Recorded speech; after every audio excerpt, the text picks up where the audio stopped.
श्रीगुरुभ्यो नमः हरिः ओं श्रीमहागणाधिपतये नमः। शुक्लांबरधरं विष्णुं शशिवर्णं चतुर्भुजं प्रसन्नवदनं ध्यायेत् सर्वविघ्नोपशान्तये। మనం కిందటి భాగం వరకు మహాకవి బమ్మెర పోతనామాచ్యుల వారు రాసినటువంటి శ్రీమద్భాగవతం ఆంధ్ర మహాభాగవతం ప్రథమ స్కందం చెప్పుకున్నాం. ఇప్పుడు రెండవ స్కందం అంటే ద్వితీయ స్కందం చెప్పుకుందాం. శ్రీమద్భక్త చకోరక సోమ వివేకాభిరామ సుర వినుత గుణస్తోమ నిరలంకృతాసుర రామా సీమంత సీమ రాఘవ రామ. రఘువంశంలో పుట్టిన ఓ రామ, విరవలసింది నువ్వు భక్తులైనటువంటి చకోర పక్షులకు చంద్రుని వంటి వాడు, ఉత్తమ వివేకం కలవాడవి, దేవతలంతా మెచ్చుకునే మంచి స్వభావం కలవాడివి, రాక్షస ముత్తైదువుల నుదుట కుంకుమను తుడిపివేసిన ధర్మరక్షకుడు. వెన్నెల ఆహారంగా గల చకోర పక్షులు చంద్రుణ్ణి చూడగానే ఎంతో ఆనందించినట్లుగా భక్తులు రామదర్శనంతో అంతకు మించి పులకిస్తారు. తండ్రి, గురువు, మిత్రుడు, పత్ని, తమ్ముడు, పగవాడు అనే సంబంధాల వల్ల దేహాత్మ విభేద జ్ఞానంతో వ్యవహరించే వివేకవంతులు అవుతారు. సన్నుతులకు పాత్రమైన స్వభావంతో సంచరించగలవారవుతారు. చెడును మాన్చి మంచిని పెంచగలిగేవారు అవుతారు. మహనీయ గుణగరిష్ఠులకు నమ్ముని శ్రేష్ఠులకు నిఖిల పురాణ వ్యాఖ్యాన వైఖరి సమేతుండైన సూతుండిట్లనియే అట్లు పరీక్షిన్నగరేంద్రునకు సుఖయోగీంద్రుండిట్లనియే. అంటే మంచికి మారుపేరైన వారు గౌరవార్హులు సౌనికాదిములు సూతుడు అష్టాదశ పురాణాల పారమార్థిక రహస్యాలను విప్పి చెప్పే పద్ధతులన్నీ ఆకళింపు చేసుకున్నవాడైన ఆ సౌనికాది మునీశ్వరులకు సూతుడు ఇలా చెప్పసాగాడు. ప్రాయోపవేశం చేసిన పరీక్షిత్ మహారాజుతో సుఖముని ఇలా అంటున్నారు. సుఖమహాముని అంటే సుఖమహర్షి పరీక్షిత్తుకి ముక్తి మార్గాన్ని తెలియజేస్తున్నాడు. క్షితిపతి నీ ప్రశ్న సిద్ధంబు మంచిది, యాత్మవేత్తలు మెత్తురకిల సుభద మాకర్ణనీయంబు లయిత సంఖ్యలు గలబందు ముఖ్యం విధి అఖిల వరము గృహముల లోపల గృహమేదులగునరు లాత్మతత్వములే సమైన నెరుగ రంగనారతుల నిద్రాశక్తి జను రాత్రిబోవు కుటుంబార్థ బుద్ధినహము పశు కళత్ర పుత్ర బాంధవ దేహాది సంగమెల్లదమకు సత్యమనుచు గాపురములు చేసి కడపట చత్తురు కలియుగా నరంచ కాలసరణి. అబ్బా, కాలం చెల్లిపోతున్న వారు భగవత్ప్రాప్తిని పొందాలంటే ఉపాయం ఏమిటి, వారి కర్తవ్యాలు ఏమిటి అని పరీక్షిత్తు ప్రశ్నించాడు. కాలం చెల్లిపోతున్న వారంటే అందరికీ కాలం చెల్లిపోతుంది. ఆయనకి 7 రోజుల టైం ఉంది, మనకు కొంచెం ఎక్కువ టైం ఉందేమో అంతే. దగ్గర అందరూ కాలం వెళ్ళిపోయే వాళ్ళమే. దానికి సుఖమహర్షి సమాధానంతో ఈ ఘట్టం ప్రారంభమవుతుంది. ఓ పరీక్షిత్ మహారాజా, నీవు అడిగిన ప్రశ్న మిగతా ప్రశ్నలన్నింటిలోనూ చాలా బాగున్నది. ఇది సఫలత్వాన్ని సమకూర్చేది, ముక్త పురుషులు ఆమోదించేది, వినేవారికి శుభప్రదమైనది. దీన్ని గూర్చి వినదగినవి వేలలో ఉన్నాయి. వాటిల్లో ముఖ్యమైనది సర్వశ్రేష్టమైనది విను. గృహస్థులు తమ ఇళ్లలో జీవిస్తూ బ్రహ్మ విద్యాతత్వాన్ని గురించి అణుమాత్రం కూడా తెలియకుండా ఉంటారు. బ్రహ్మతత్వం అంటే వాళ్ళకు తెలియదు, గృహ సంబంధమైన విషయాల్లో పడి ఉంటారు. వాళ్లకు స్త్రీ సంభోగంతో నిద్రపోవాలి అనే కాంక్షతో రాత్రి వేళలు జారిపోతూ ఉంటాయి. అది ఆలస్యమైపోయింది, పడుకుంటూ పోవాలి, ఏం చేయాలి, పడుకుంటూ పోయి అనే బుద్ధి వాళ్ళకు ఉండదు. యోగులందరూ కూడా రాత్రి మెలకువగా ఉంటారు, సంసారులందరూ కూడా రాత్రి నిద్రపోతూ ఉంటారు. కుటుంబ పోషణం, ధన సంపాదన మీది ఆలోచనలతోనే పగటి వేళ్ళని దొల్లిపోతాయి. ఏ విధంగా సంపాదించాలి, ఏ విధంగా కుటుంబాన్ని పోషించాలి. ఇల్లు, ఇల్లాలు, సంతానం, చుట్టాలు, శరీరం మొదలైనవన్నీ ఎప్పటికీ ఉండేవిగా అనిపింపజేస్తాయి. దానితో సంసారంలో తీరుబాటు లేని వారు అవుతారు. చివరికి ఏది తమది కానిదిగానే వారి జీవితం గడిచిపోతుంది. దీన్నంతా కళ్ళారా గమనిస్తూ ఉన్నవారు కూడా చిట్ట చివరి ఊపిరి దాకా దేహం మనస్సు అంతం అయ్యే దాకా అయ్యే కాల స్వభావాన్ని కనిపెట్టలేకపోతున్నారు. అసలు సిసలైన తత్వం ఆత్మతత్వం. సంసార బంధనాలన్నీ సహజమైనవి కాదు. అది గ్రహించుకోవాలి. ముందు గట్టిగా మనసుకి పట్టాలి. సంసార బంధనాలన్నీ కూడా సహజమైనవి కాదు. నా భార్య, నా బిడ్డలు, నా వాళ్ళు అనేవి శరీరానికే కానీ ఆత్మకు చెందవు, మనస్సుకు మాత్రమే చెందినవి. కాబట్టి వాళ్ళందరి ఎడబాటు, వాళ్ళకి ఎప్పుడు ఏమవుతుందోనే భయం వాళ్ళని పీడిస్తూనే ఉంటుంది. ఈ సంసార జీవన సంబంధాలన్నీ కూడా తాను ఉన్నంత వరకే కానీ తాను పోయిన తర్వాత మిగిలేవి కావు. ఇవన్నీ అశాశ్వతాలు. కావున సర్వాత్మకుడు మహావిభవుడు విష్ణుడీసుడాకర్ణింపన్ సేవింపను వర్ణింపను భావింపను భావ్యు డబవబాజికిరదిపా. ఓ రాజా, అందువల్ల ముక్తిని కోరుకునేవాడు విష్ణువుని గురించి ఆలోచించాలి, ఆలకించాలి, ఆరాధించాలి, స్తుతించాలి, తలంచాలి. ఇందుకు అతడే సరిగ్గా సరిపోయేవాడు. అంతటా తానుగా ప్రకాశించేవాడు అతడే. సృష్టిలోని సకల ఐశ్వర్యాలు కూడా అతడవే. సర్వానికి అధిపతి అతడే. సమస్తము వ్యాపించి ఉండేవాడు అతడే. విష్ణుత్వం అంటే సర్వ వ్యాపకత్వం, ఎంతటా ఉన్నవాడు. సర్వకాల సర్వావస్థల్లోనూ ఏది విన్నా, ఏది పలికినా, దేనిని సేవించినా, దేనిని పొగిడినా, దేనిని ధ్యానించినా సర్వము ఈశ్వరమయంగా భావించినప్పుడే మోక్షం కలుగుతుంది అని తెలుసుకోవాలి. జనునుకెల్ల శుభము సాంఖ్యయోగము, దాని వలన ధర్మనిష్ట వలనైన నంచకాలమందు హరిచింత సేయుట పుట్టువునకు ఫలము భువరేంద్ర. సాంఖ్యయోగం జనులందరికీ కూడా శుభప్రదమైనది. ఈ యోగం వల్ల ఎడతెరిపి లేని స్వధర్మాచరణం వలన జీవులందరూ తమ ఆయువు తీరే వరకు కూడా విష్ణువుని ధ్యానం చేయగలుగుతారు. ఓ రాజా, ఈ పుట్టుకకు ఫలం అదే. విష్ణువును ధ్యానం చేస్తేనే ఈ పుట్టుకు ఫలితం. ఆత్మానాత్మ వివేకం కలిగించేది సాంఖ్యం. ఇది వ్యక్తికి ఆచరణీయమైనటువంటి జ్ఞానం. దీని కర్మలతో అనుసంధానించగలిగేది యోగం అంటే భక్తి. పరస్పరాశ్రితాలైన ఈ రెండింటి కూడిక సమస్త జీవులకు శుభదాయకం. వర్ణాశ్రమాది కర్మల్లో నిర్ణీతమై ఉండటం స్వధర్మనిష్ట, సాంఖ్యము, యోగము, స్వధర్మం. ఈ మూడింటిని నిత్యము నిష్టగా సాధన చేయడం వల్ల హరిచింతన జీవుడిలో కడబడి దాకా నిలకడగా ఉంటుంది. హరిచింతన పోదు. ఒకరోజు పూజించడం, ఒకరోజు పూజించకపోవడం, ఇంకోటి ఏదో వస్తే ఇంకోటి గుర్తించడం కాదు. హరిచింతన అనేది బలంగా మనసులో నాటుకుపోవాలి. అలా నాటుకుపోతేనే నువ్వు అది మర్చిపోకుండా ఉండగలవు. ఈ జన్మలోనే ఉంటే, ఇంకా ఈ జన్మలో అంత గాఢంగా ఉంటే మరో జన్మలో కూడా దాంతోనే పెరుగుతావు అన్నమాట. అందువల్ల వచ్చే జన్మకు కూడా ఇప్పుడే పునాది వేసుకోవాలి మనం గట్టిగా. అందుకొని ఉన్న క్షణము కూడా, ప్రతి క్షణము కూడా మనం సద్వినియోగం చేసుకోవాలి. రామనామం చెప్పుకొని కానీ, భగవన్నామం చెప్పుకొని కానీ.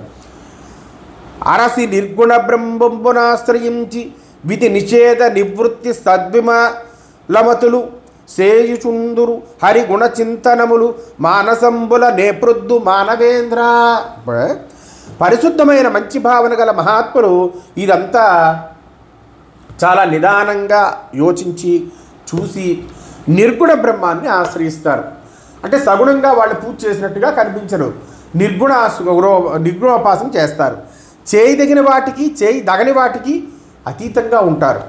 వీటిని గురించి ఎల్లప్పుడూ మనసులో ధ్యానం చేస్తూ విష్ణువు దివ్యగుణాల్ని సంస్మరించుకుంటూ కాలం గడుపుతూ ఉంటారు. సత్వరజస్తమో గుణాలు త్రిగుణాలు. మన మానసిక ప్రవర్తన ఈ మూడు గుణాలను ఆశ్రయించి ఉంటుంది. వీటికి అతీతంగా ఉండేది నిర్గుణ బ్రహ్మం. ఇది కనిపించిన ప్రతివాడిలోనూ విష్ణు గుణాల్ని భావించుకుంటూ ఉండడం వల్ల సిద్ధించే గుణం. ఇది ఎలా సిద్ధిస్తుందంటే, ఈ గుణం ఎవరైతే మనకు ఎదురుగుండా ఎవరు కనిపించినా సరే ఈ గుణాలు విష్ణు గుణాలని భావన చేసుకుంటే అప్పుడు నిర్గుణ బ్రహ్మం. అందరూ బ్రహ్మాలే. నిర్గుణ బ్రహ్మం అంటే ఒక వ్యక్తిగా కానీ, ఒక విగ్రహాల్లో కానీ కాకుండా నిర్గుణ ఆకారం లేనటువంటి బ్రహ్మాన్ని మనం ధ్యానం చేయగలుగుతాం. ద్వైపాయనుడు నాడు తండ్రి ద్వాపరవేళ బ్రహ్మ సంహితమైన భాగవతము పఠనంబు సేయించే బ్రహ్మతత్పరుడునై యుత్తమ శ్లోకలీలోత్సవమున నా కృష్ణ చిత్తుండనై పఠించితిని. నీవు హరిపాద భక్తుడవగుట చేసి ఎరిగింతు వినవయ్య ఈ భాగవతమున విష్ణు సేవా బుద్ధి విస్తరిల్లు. మోక్ష కాముకునకు మోక్షంబు సిద్ధించు భవ భయంబులెల్ల బాసిపోవు. యోగి సంఘమునకు నొత్తమ వ్రతములు వాసుదేవనామ వర్ణనములు. నా తండ్రి వ్యాస భగవానుడు ద్వాపరయుగంలో భాగవతాన్ని అధ్యయనం చేయించారు. భాగవతం మోక్ష మార్గాన్ని ప్రతిపాదించేటువంటి శాస్త్రం. నేను పరబ్రహ్మతత్వం మీద ఆసక్తి కలవాడను. అయినా భాగవతంలోని భగవంతుడి అవతారలీలు అనే వేడుకలు నా మనస్సుని ఆకట్టుకున్నాయి. ఆ ఆనందమే నన్ను చదివింపజేసింది. నీవు హరిపద భక్తుడవు కనుక ఆ భాగవత తత్వాన్ని తెలియబరుస్తాను. శ్రద్ధ పెట్టి విను. ఈ భాగవతాన్ని వినడం వల్ల నీకు ఆ భగవంతుడి యొక్క ప్రేమ ఏర్పడుతుంది. విష్ణువును సేవించాలనే బుద్ధి పెంపొందుతుంది. మోక్షం కోరుకునే వారికి భాగవతం ముక్తిని ప్రసాదిస్తుంది. చావు పుట్టుకలు అనేటువంటి భయాన్ని పోగొడుతుంది. యోగి మాంజులకు వాసుదేవుడి నామ సంకీర్తనాన్ని మించిన మహావ్రతం మరొకటి లేదు, ఉండదు. హరి నిరుంగక ఇంటిలో బహుహాయనంబులు మత్తుడై పొరలు చుండెడి వెర్రి ముక్తికి బోవ నేర్చునే వాడు సంసరణము బెడబాయజన్నడు సత్యమా హరినామ సంస్మరణ యొక్క ముహూర్త మాత్రము చాలు ముక్తిదమౌ నృప. ఓ పరీక్షణ్ మహారాజా, వెర్రివాడు విష్ణువుని గురించి తెలుసుకోలేడు. అలాంటి వాడు ఏళ్ల తరబడి ఇంటి మత్తులో పడి పరితపిస్తూ ఉంటాడు. ఎన్ని ఏళ్ళు గడిచినా మోక్షాన్ని చేరుకోలేడు. సంసార లంపటం నుంచి ఎంతకాలానికైనా బయటపడలేడు. రెప్పపాటు కాలం హరినామాన్ని స్మరించుకున్నా చాలు, అలాంటి వాడికి ముక్తి సాధనం అవుతుంది. ఇది సత్యం. ఇల్లు అనే శరీరపు మత్తులో పడి ఎక్కువ కాలం బ్రతికి ఉండే కంటే ఇంద్రియాలలో అన్నిటిలోని ఉండే సర్వాంతర్యామని క్షణకాలం పాటు ధ్యానించుకుంటే చాలు ముక్తి కలుగుతుంది. కౌరవేశ్వర తొల్లి కట్వాంగుడను విభుం డిల నేడు దీవుల నేలుచుండి శక్రాది దివుజులు సంగ్రామ భూముల నుగ్రదానవులకు నోడి వచ్చి తమకు తోదడిగిన ధర నుండి దివికేగి దానవ విభుల నందర వధింప వరమిత్తుమనుచు దేవతలు సంభాషింప జీవితకాలంబు చెప్పుడియా. వరమునాకునుందు వరమెల్ల నననప్పుడు నాయు ఒక ముహూర్తమంతడ తడవు గల దటంచు బలుక గగనయానమున నా మానవేశ్వరుడు మహికి వచ్చి పరీక్షిత్తు తన ఆయుష్కాలం అంతా కూడా ఇంకా 7 రోజులే ఉందని సంశయిస్తున్నాడు. ఆ సమయంలో సరిగ్గా సాధన చేస్తే ముక్తికి 2 క్షణాలు చాలు ముక్తి పొందడానికి అని చెప్పే కట్వాంగ మహారాజు గారి కథ వృత్తాంతం ఉంది. ఓ కౌరవరాజా, మునుపు కట్వాంగుడనే పేరు గల రాజుగారు ఉండేవారు. ఆయన 7 దీవులకు ఏలిక. ఒకనాడు ఇంద్రుడు మొదలైన దేవతలు రాక్షసుల చేతిలో చిత్తుగా ఓడిపోయి ఆ రాజుగారి దగ్గరికి వచ్చారు. తమకు సహాయం చేయవలసిందిగా అడిగారు. వెంటనే రాజుగారు ఆ భూలోకం నుండి స్వర్గలోకానికి వాళ్ళతో పాటు వెళ్ళాడు. ఆ రాక్షసులందరినీ అంతం చేశాడు. దేవతలు చాలా ఆనందించారు. అడిగిన వరం ఇస్తానన్నారు. ఆ రాజు, నేను వేరేమీ వరాన్ని ఇష్టపడను, నేను ఇంకెంతకాలం బతికి ఉంటానో చెప్పండి చాలు, ఇదే మీరు నాకు ఇచ్చే వరము అంటాడు. ఆ దేవతలు, నీ ఆయువు ఇంకా ఒక ముహూర్త కాలమే ఉందంటే 2 గడియల కాలం మాత్రమే ఉంది అన్నారు. అంతే. ఆ రాజుగారు వెంటనే క్షణాల మీద ఆకాశయానంలో భూలోకానికి తిరిగి వచ్చాడు. గిరులుంబోలుడి కరులను హరులుందన బ్రాణతన దయితలై మనియడి సుందరులను హితవరులను బుధవరులను వర్జించి గాఢ వైరాగ్యమునన్. ఆ కట్వాంగుడికి పర్వతాల్లాంటి ఏనుగులున్నాయి. తనకెంతో ప్రాణప్రియమైన అందగత్తెలున్నారు. తన క్షేమం కోరే ఆత్మీయులు ఉన్నారు. పండితోత్తములున్నారు. అయినా అన్నిటినీ కూడా వదిలేసుకున్నాడు. ఆయన విరాగి అయిపోయాడు. గోవిందనామ కీర్తన గావించి భయంబుదక్కి కట్వాంగ ధరిత్రి విభుడు సూరగొనియను గైవల్యము తొల్లి 2 గడియలలోనన్. అది ఆ కట్వాంగ మహారాజు ముందుగా గోవిందనామాన్ని ధ్యానం చేశాడు. భగవానుణ్ణి శరణ పొందాడు. భయం పోయిన వాడయ్యాడు. స్థిరచిత్తంతో 2 గడియల్లోనే ముక్తిని కొల్లగొట్టుకున్నాడు, అంటే ముక్తిని పొందాడు ఆయన ఆ ఖట్వాంగ మహారాజు గారు.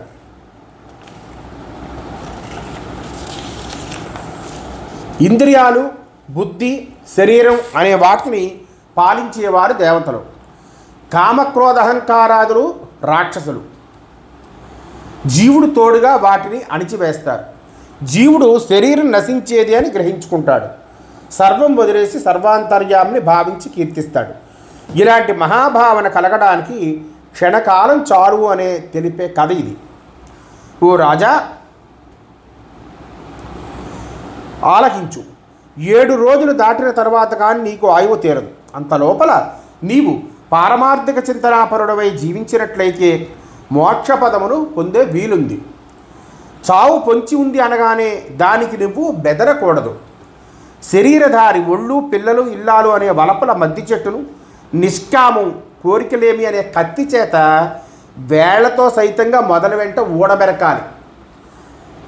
ఏంటి ఇల్లు, ఒళ్ళు, పిల్లలు, ఇల్లాలు అనేటువంటి భావనని. అందుకోసం తన ఒంటికి ఇన్నాళ్ళు నిలువ నీడనిచ్చిన ఇంటిని వీడిపోవాలి. పవిత్రమైన నదీ జలాల్లో స్నానాలు చేయాలి. ఎవరికీ తెలియని మారుమూల ప్రదేశానికి చేరుకోవాలి. ఆ ప్రదేశాన్ని శుభ్రపరచుకొని శాస్త్రోక్తంగా దర్భలతో కానీ, జింక చర్మంతో కానీ, వస్త్రంతో కానీ సిద్ధపరచుకున్న ఆసనం మీద ఆసీనుడవ్వాలి. మనస్సులో ప్రణవ మంత్రాన్ని ధ్యానం చేయాలి. ఈ ఓంకార ఉచ్చారణ లోకాన్నంతా పావనం చేసే శక్తి కలది. ఈ ప్రణవం అకారాది అకార ఉకార మకార 3 అక్షరములతో కూడి ఉంటుంది. ఇది వేదోత్పత్తికి విత్తు వంటిది, విత్తనం లాంటిది వేదానికి. అలా అకార ఉకార మకారాత్మకమైన ఓంకారాన్ని స్మరిస్తూనే యోగనిష్ఠతో ప్రాణవాయువును స్వాధీనంలోకి తెచ్చుకోవాలి.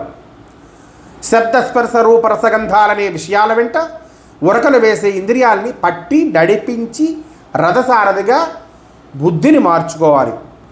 మనసు అనే పగ్గాన్ని చేజారనీపోకుండా గట్టిగా పట్టి ఉంచాలి. కర్మ విషయాల్లో బాగా చిక్కుకొని అటు ఇటు చెదిరిపోయే మనస్సును సదసద్వివేకంతో, బుద్ధిబలంతో నియంత్రించుకోవాలి. ఇట్లా ఆపి ఉంచిన మనస్సుకు భగవద్ రూపాన్ని తోడు చెయ్యాలి. అప్పుడు ఇక విషయాసక్తి ఉండదు. అందువల్ల మనస్సుకు ఏ విషయాలు అంటవు. నిర్విషయమైన మనస్సు భగవంతుని పాదాది అవయవాలను క్రమంగా ధ్యానించపూనుకుంటుంది.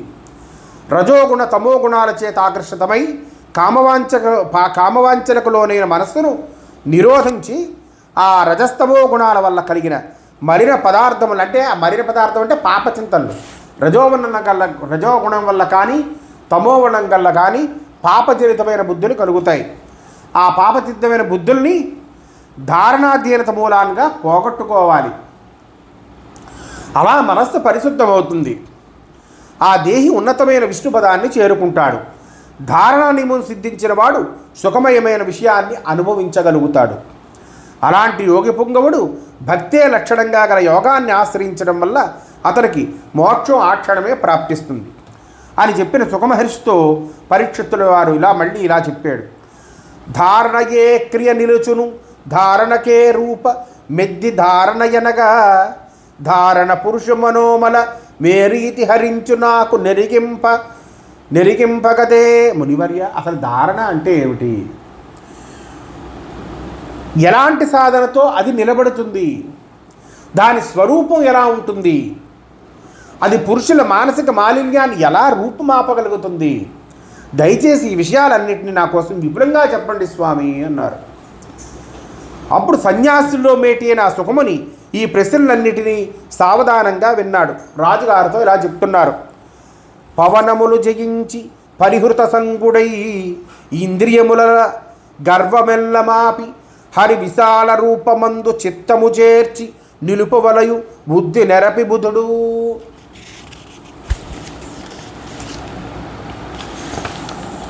పండితుడైన వాడు ప్రాణవాయువుల్ని బిగబెట్టి శ్వాస జయాన్ని సాధించాలి. దానివల్ల సంసార సాంగత్యాన్ని విదిలించుకోగలుగుతాడు. కామ క్రోధ లోభ మత మాత్సర్యాదుల వల్ల కలిగే అహాన్ని నివర్తింపజేసుకోగలగాలి. బుద్ధి విశేషం కనబరిచి సర్వకాలాల్లోనూ విష్ణువు విశాల స్వరూపం మీదే మనసును లగ్నం చేసి ఉంచాలి. ప్రాణవాయువులు 5. అవి ప్రాణం, అపానం, జ్ఞానం, ఉదానం, సమానం. వీటినే పంచప్రాణాలు అంటారు. వీటిలో ప్రాణము, అపానము మానవ మనస్సును బట్టి కాక వాటంతట అవే ప్రవర్తించే గుణం. నా మనస్సు నాకు రావాలంటే అపానం రాదు, పీల్చాలంటే గాలి పీల్చడం కాదు, దానంతా జరుగుతూ ఉంటాయి. వీటి మీద మనస్సు పెట్టి వాటి గమనాన్ని గమనించుకుంటూ కొంతవరకు అదుపులోనికి తెచ్చుకోవచ్చు. దీనికి గాను ఒక పద్ధతిలో మెల్లగా, మృదువుగా, నియమవంతంగా ఊపిరిని పీలుస్తూ వదులుతూ అభ్యాసం చెయ్యాలి. ఇదే ప్రాణాయామం. సంగము అంటే చుట్టూ ఉన్న వ్యక్తుల మీద, ఇంటి మీద, కొన్ని వస్తువుల మీద, ఆదర్శాల మీద, జ్ఞానతృష్ణ మీద, ఆర్జన మీద సంబంధాలు విడదీయరానివిగా ఉండి అవి సిద్ధించినప్పుడు కోపము, దుఃఖము ఏర్పడడం అని భావం. విద్య ఎక్కువైపోవడం వల్ల కూడా అనర్థాలు ఉన్నాయి. అజ్ఞానం అంటే జ్ఞానం ఉందనుకునేవాడు అజ్ఞానం అవుతాడు. ఎక్కువ జ్ఞానం నాకు ఉంది అనుకునేవాడు అజ్ఞానం అవుతాడు. నాకు బాగా విద్య ఉంది అనుకునేవాడు అవిద్యాపరుడు అవుతాడు. అది మాట. మనస్సు వాయువుల స్వాధీనం వల్ల సమన్వయమయ్యే కోరికను సంకల్పము అంటారు. దీనిని కామక్రోధ వాసనలు తాకవు. విశాల భావం కలుగుతుంది. అదే భగవత్ స్వరూపం. ఆ విధంగా ఆ తత్వం మీదనే మనస్సును కేంద్రీకరించాలి. రాజా విను, పరమదైవమైన విరాట్ పురుషుడిలో 14 లోకాల్లో జరిగినా, జరుగుతున్నా, జరగబోయేదంతా కూడా కనిపిస్తుంది. నేల, నీరు, అగ్ని, గాలి, ఆకాశం, అహంకారం, మహత్తు అనే తత్వాలు ఈ విగ్రహం యొక్క ఆవరణాలు, విరాట్ రూపం యొక్క ఆవరణాలు. ఇవి బ్రహ్మాండ కోసమైన విరాట్ రూపుడి చుట్టూ పొరలుగా చుట్టి ఉంటాయి. ఈ దేహంలో తేజరిల్లి ఆ విరాట్ స్వరూపుడే చిత్తం ఏకాగ్రతగా చోటైనాడు. ఆ మహాపురుషుడి రూపం ఇలా ప్రకాశిస్తుందట. ఆ పరమోత్తముని పాదం మోపడానికి ఆధారమైన అరికాలు పాతాళం, ముంగాళ్ళు రసాతలం, చీలమండలం మహాతలం, పిక్కలు తలాతలం, మోకాళ్ళు 2 స్తుతలం, తొడలు 2 వితలం అతలమును. తర్వాత పిరుద మహాతలం, బొట్టు రంధ్రం ఆకాశస్థలం, ఆయన బొట్టు మనకు ఆకాశం, రొమ్ము ప్రదేశం సువర్లోకం. ఈ లోకం గ్రహాల, నక్షత్రాల తేజస్సముదాయంతో కూడి ఉంటుంది. ఆ రొమ్ము మెడ మహర్లోకం, ముఖం జనలోకం, నొసలు తపోలోకం, శిరస్సు సత్యలోకం. ఈ 7 ఊర్ధ్వలోకాలు అంటారు. బాహువులు ఇంద్రుడు మొదలైన వాళ్ళు, చెవులు దిక్కులు, శ్రోత్రేంద్రియం శబ్దం, ముక్కు పొట్టలు అశ్వినీ దేవతలు, వాసన పట్టే ఇంద్రియం ముక్కు గంధం,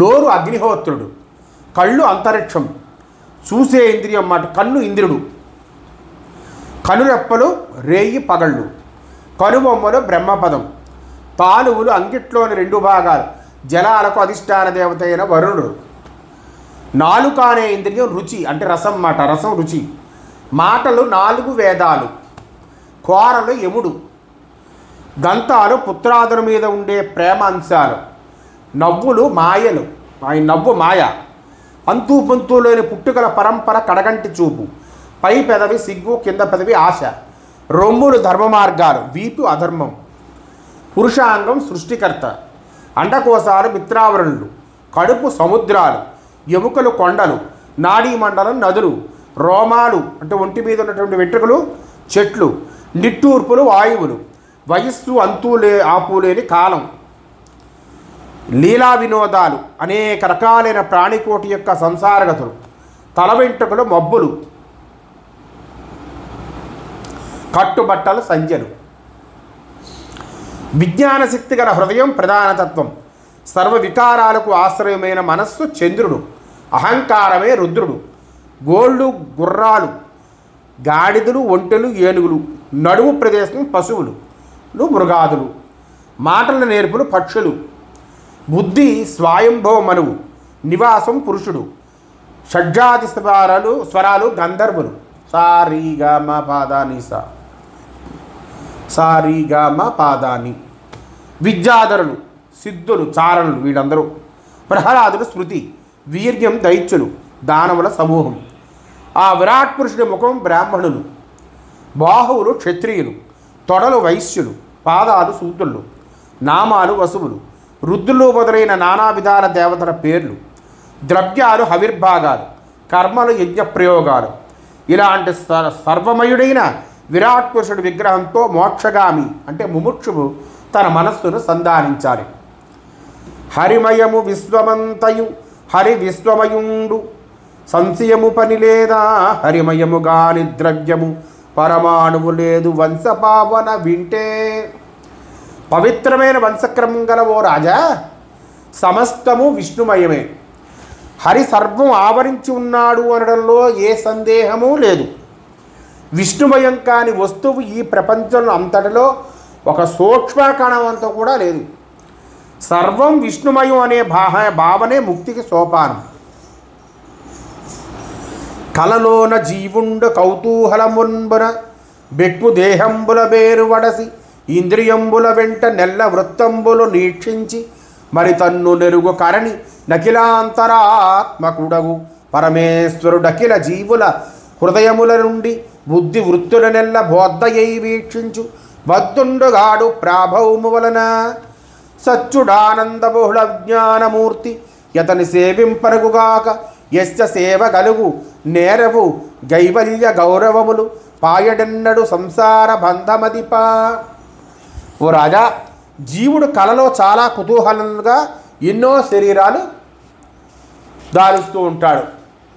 పెట్టుడు పేర్లతో రకరకాలుగా పిలువబడుతూ ఉంటాడు. ఇంద్రియాల వెంబడిపోయి ఎన్నో విశేషాల గురించి అనుభూతి చెందుతూ ఉంటాడు. మెలకువ రాగానే తనను తాను తెలుసుకుంటాడు. అదే రకంగా అందరిలోనూ అంతరాత్మ రూపంలో ఉండే ఆ విరాట్ పురుషుడు సమస్త జీవుల హృదయాల్లో ఉంటాడు. అతడు బుద్ధి వ్యాపారాలన్నింటినీ బోధకుడిలా కనిపెడుతూ ఉంటాడు. అయితే తానే అన్నిటికీ ప్రభువు కాబట్టి దేనికి బంధితుడు కాదు. తాను సత్యస్వరూపుడు, ఆనందమయుడు, విజ్ఞానమూర్తి. భగవంతుణ్ణి సేవించడం భావ్యం. దేవుణ్ణి కాదని ఇతరుల్ని సేవిస్తే ముక్తి కలుగదు సరికదా, గౌరవము దక్కదు. ఈ సంసార బంధం ఎన్నటికీ వదలదు.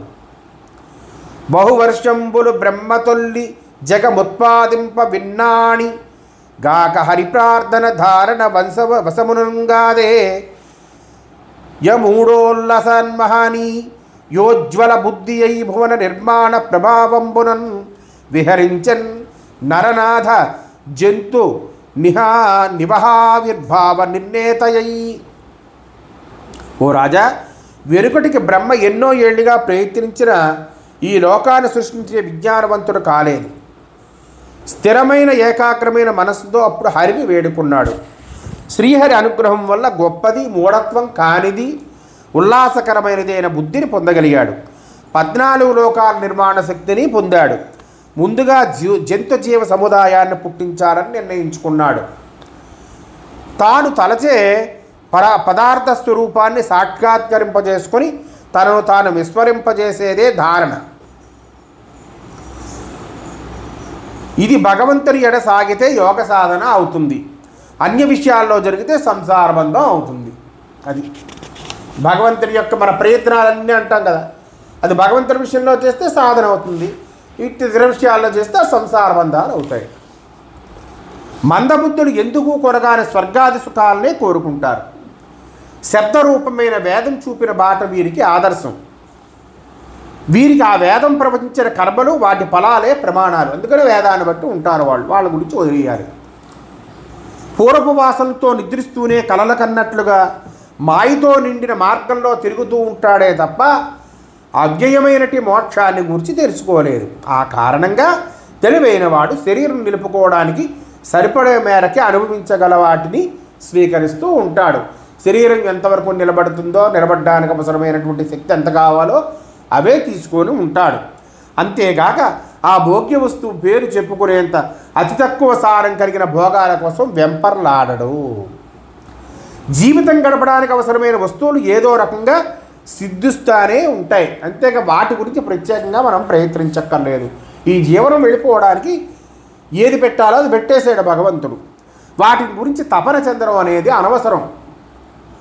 కమనీయ భూమి భాగములు లేకున్నవే పడి ఉంటటకు దూది పరుపులేల, సహజంబులకు కరాంజలు లేకున్నవే భోజన భాజన పుంజమేల, వల్కలాజిన కుశావళులు లేకున్నవే కట్టదకూల సంగంబులేల గొనకొని వసియింప గుహలు లేకున్నవే ప్రాసాద సౌధాది పటలమేల పలరసాదులు గురియవే పాదపములు స్వాదు జలముల నుండవే సకల నదులు పుసక భిక్షము వెట్టరే పుణ్యసతులు ధనమదాందుల కొలువేల తాపసులకు. పడుకోవడానికి కోరుకున్నంత చక్కని నేల ఉండగా దూది పరుపులు ఎందుకే? అన్నం తినడానికి ప్రకృతి సహజమైన దోశలు ఉండగా అనేక పాత్రలు ఎందుకు? కట్టుకోవడానికి నారచీరలు మృగచర్మాలు ఉండగా పట్టుబట్టల తెంపరం ఎందుకు? నివసించడానికి సహజమైన కొండగుహలుండగా మేడలు మిద్దెలు ఎందుకు? ఇంకా చెట్లు తియ్యని పండ్లను ఇబ్బడముబ్బడిగా కాస్తూ ఉంటాయి కదా. నదుల్లో నీళ్లు తాగడానికి యోగ్యంగా రుచికరంగానే ఉన్నాయి కదా. అంటే ఆ కాలంలో ఇప్పుడు ఇవేవీ లేవు. తినడానికి కూడా సరైన తిండి లేదు. తాగుదామంటే శుభ్రమైన నదీ జలాలు లేవు ఆ కాలంలో. కాబట్టి అలా ఉన్నాయి. ఇప్పుడు కలికాలం ఇలా లేదు. భిక్షాందేహి అంటే ముత్తైదువులు భిక్షను పెట్టకపోరు కదా. ఎప్పుడు మాటలు చెప్తున్నారు పోతన గారు, అప్పుడు మాటలు చెప్తున్నారు. ఇప్పుడు ఎవరు పెడతారండి? మరి తపోధనులు ధనాహంకారుల అడుగులకు మడుగులొత్తడం ఎందుకు మనం ఇంకొకళ్ళ ధనం ఉందని చెప్పి వారి దగ్గరికి వెళ్ళి వాళ్ళు చెప్పినట్టు విని మన యొక్క మంచి మార్గాన్ని పాడు చేసుకోవాలి అని. రక్షకులు లేని వారల రక్షించదనను చెక్కిరి రాజయ్యుండన్ రక్షింపు మనుచును నొకనరు నక్షము ప్రార్థింపనేల ఆత్మజులకున్. ఏ దుక్కు ముక్కు లేని వారిని కాపాడుతానని మాటిచ్చి విష్ణువే సమస్త లోకాలకు విభుడైనాడు. ఆయన ఉండగా అలాంటి ప్రభువు కాదని ఎవరో అనామకుణ్ణి రక్షించమని వేడుకోవడం ఆత్మతత్వవేత్తకు తగని పని. ఈ తీరును భావించే బుద్ధిమంతుడు వాసుదేవుణ్ణి సేవిస్తాడు. ఆ పరమాత్మ స్వయం సిద్ధుడు. అతడు ఆత్మస్వరూపుడు. అతడు సత్యమైనవాడు. అతడు నిత్యమైనవాడు. అతడు దైవరూపుడు. అలాంటి భగవంతుణ్ణి సేవించాలి, అనుభూతి చెందాలి, ఆనందించాలి. ఈ సేవనం వలన సంసార తాపానికి మూల కారణం అయినటువంటి అవిద్య నశించిపోతుంది. హరి ఓం శ్రీకృష్ణార్పణమస్తు.